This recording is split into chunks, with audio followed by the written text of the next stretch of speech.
I'm not a lawyer, and all the dummies who tried to take advantage of that viral TikTok Chase Bank glitch clearly aren't either, because now Chase Bank is suing. So, in case you forgot or are unaware what I'm talking about, over the summer, TikTokers began posting about depositing bad checks for large amounts of money into their bank accounts and then withdrawing that money before the bank realized that the checks were bad.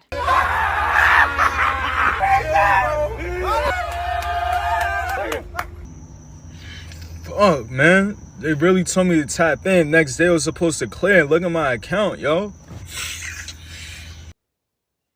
Well, today, JP Morgan Chase has filed 4 lawsuits against people they said did this, and they want their money. The lawsuit I got my hands on was filed in Texas, and it makes clear that when opening an account with Chase Bank, the defendant in this case agreed to abide by all the terms and conditions in Chase's deposit account agreement. The defendant agreed to be responsible for any amounts owed on the account and to immediately pay amount of any overdraft fees, including interest and any fees that Chase Bank incurs while trying to collect their payment. And just so we're clear, whether you have Chase Bank or another bank, when you open an account with a bank, you more than likely have signed and agreed to very similar terms to this. So according to the lawsuit, a masked man walked up to an ATM at 9:42 p.m. on August 29th and deposited a check in the amount of $335,000. $335,000.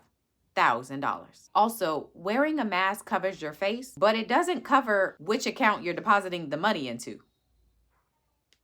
The lawsuit says the very next day, the defendant withdrew $10,000 in person at a Chase branch. An hour later, the defendant wired $100,000 from a different Chase branch. And then 2 hours after that, the defendant purchased a cashier's check for $150,000. And then the next day, according to this lawsuit, the defendant withdrew $40,000 and then 2 minutes later withdrew $20,000. In sum, the lawsuit says that the defendant withdrew or transferred at least $320,000 of the original $335,000. He ain't have time to get that extra $15,000 apparently. A few days later, on September 4th, the bank rejected the counterfeit check, and now the defendant owes the bank $290,939.47. Chase Bank says they've asked the defendant for their money, but he hasn't responded, and so now they're suing. And the cause of action for this lawsuit is breach of contract. Because remember, you sign a contract when you open an account.